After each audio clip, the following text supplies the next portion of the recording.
Hi, Survival here. Today I will show you an action, horror, sci-fi film from 2020, titled Underwater. Spoilers ahead. Watch out and take care. The film starts at Kepler 822, an office worked by Tian Enterprises to research and penetrate the lower part of the sea. Mechanical designer Nora Cost is going through her morning schedule when the lights begin gleaming and a break shows up on the roof. She passes on the restroom to research and is hit by the unexpected waves getting through the walls, demonstrating there's been a strain break. She runs down the lobby and attempts to caution individuals en route to rush to the bulkhead, yet just Rodrigo Nagenda joins her. So she winds up shutting the ways to prevent the annihilation from spreading. The PC they're utilizing detonates, causing Nora and Rodrigo to black out for a couple of seconds. At the point when they awaken, the crisis recording is letting them know the station is 70% compromised. Nora attempts to call for help without much of any result. So she takes Rodrigo and they go searching for the getaway cases. In the wake of checking their area and status in the computer processor room, they should take a corridor loaded with garbage since it's the best way to arrive at the cases. As they explore the rubble as cautiously as could be expected, they hear a voice requesting help. What's more, find Paul Abel under a heap of rocks. He goes along with them in the wake of recuperating his extravagant rabbit. Them three slither through an extremely restricted space and even track down the body of another crewmate before at long last coming to the case strait, where Chief Lucien has remained behind while others got away from in the departure units, which have previously been all conveyed. While Nora utilizes a PC to unjam the entryway, Lucien sends Paul and Rodrigo to keep an eye on the submarines. When the room is opened, Lucien takes Nora inside and checks her for wounds, then, at that point, sends her to the control room. When the folks illuminate them, the submarines are off-limits. In the control room, Nora tracks down researcher Emily Haversham and engineer Liam Smith, who are seeing someone. As the other three men go along with them too, Emily cautions them that the energy gathered in the station has no place to go and could cause a complete implosion any moment now. Since they have no real way to contact the surface, Lucien recommends they ought to move to an alternate office, the Roebuck 641. Which would expect them to wear compressed suits and walk 2 miles without realizing what could be sitting tight for them outside, yet the group could do without the thought.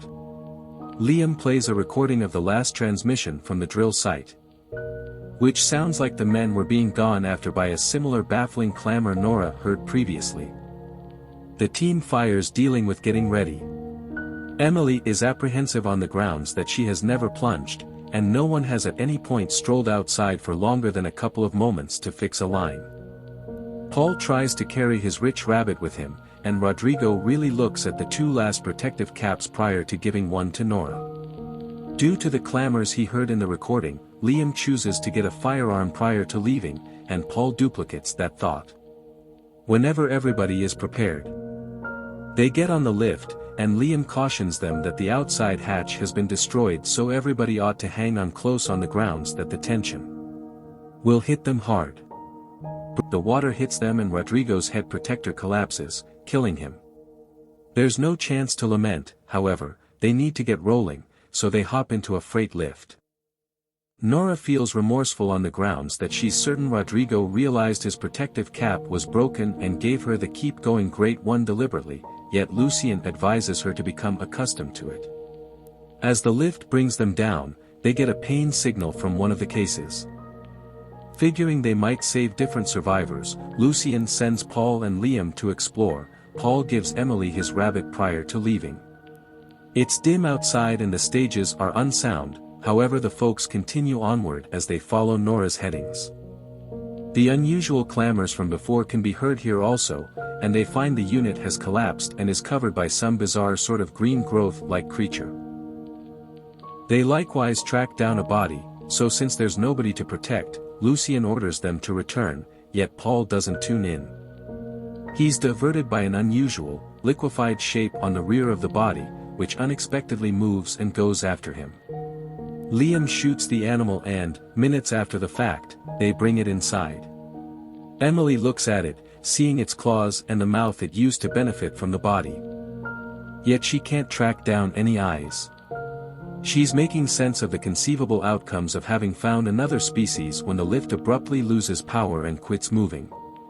The clamors from before can be heard outside, and Paul understands the animal they have is a child. So he closes the entryway tight.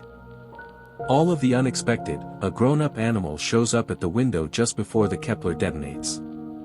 The lift begins falling without control and the group hustles to put their head protectors back on before they hit the ocean bottom. They scarcely make it out in time.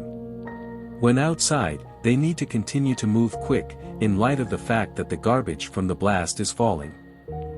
Nora powers a control board open to call a mover, which they ride through an entrance burrow while they hear the animals following them from outside.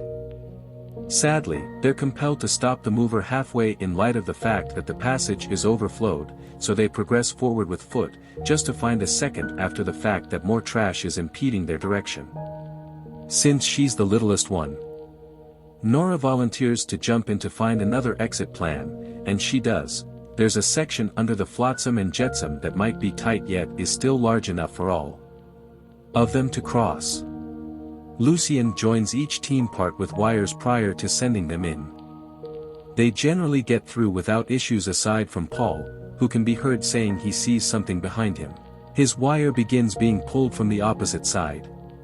Paul gives them his bunny prior to returning his protective cap on, and the group attempts their hardest to keep a hang on him, yet it's past the point of no return. An animal tears him right out of the suit and kills him.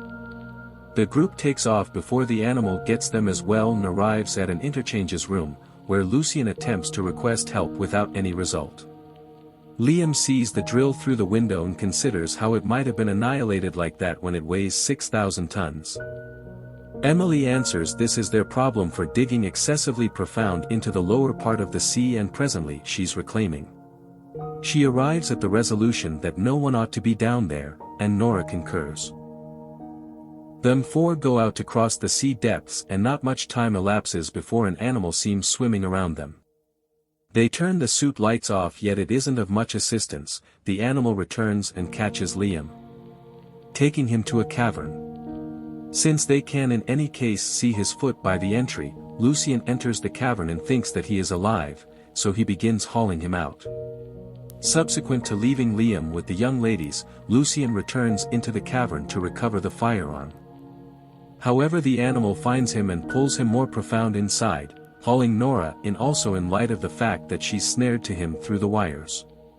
Nora lands on a drifting stage and Lucien hangs tangled at its edge. She means to help him, however the animal appears and draws nearer to put its mouth on her cap. Lucien bounces on the animal to drive it away, so the animal hauls them with it as it slides further into the water. The tension will kill them both soon. Nora blacks out for a couple of moments, and when she awakens, she finds her suit is flopping subsequent to being frightened by an octopus. She takes off and finds an entryway that permits her to enter the neglected shepherd station. In the wake of crying over the deficiency of her chief and changing into dry garments, she looks at the spot. Attempting to send Emily a message doesn't work. Yet she finds a guide of the penetrating site in Lucien's old storage. Not entirely set in stone to get by, she gets into an alternate suit she finds around and snatches a flare firearm prior to going out to the sea depths again to initially attempt to arrive at the Roebuck as they plan. She's following the markers when she begins to hear Emily's voice, so she hustles towards her and makes Emily run too, in light of the fact that she thinks Nora is one of the animals. Nora bounces on her and quiets her down, telling her how pleased she is of her for making do and keeping her beau alive.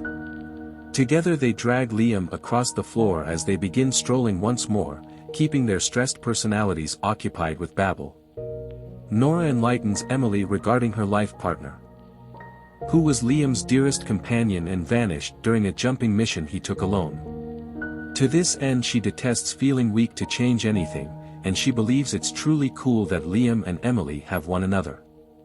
In the end, they at long last run over the shining Roebuck station. As they enter it, they find there is a home of those animals suspended from the roof, apparently resting or sleeping. Subsequent to switching out their suit lights, the young ladies endeavor to slip through, however their arrangement comes up short when Emily's oxygen alert begins ringing. One of the animals awakens and gets Nora, who advises Emily to get Liam and hurried to the entryway. The animal begins gulping Nora, so she takes out her flare firearm and fires her from inside, successfully liberating herself. The other animals are beginning to awaken too, so Nora prepares a second flare shot, just to see the animals are out of nowhere being lifted by something colossal and snarling.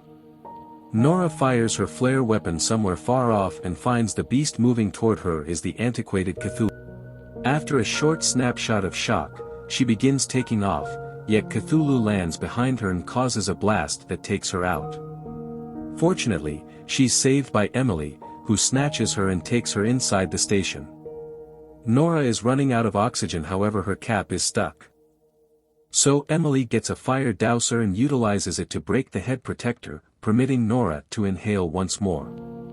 In the wake of aiding Liam out of his suit, them three go through various passages until they find the control room, where they can see Cthulhu and its animals through the window. Nora checks the station map on the PC, then, at that point, directs her crewmates to the unit straight. The station is gradually getting overflowed and different entryways are being locked by the crisis framework.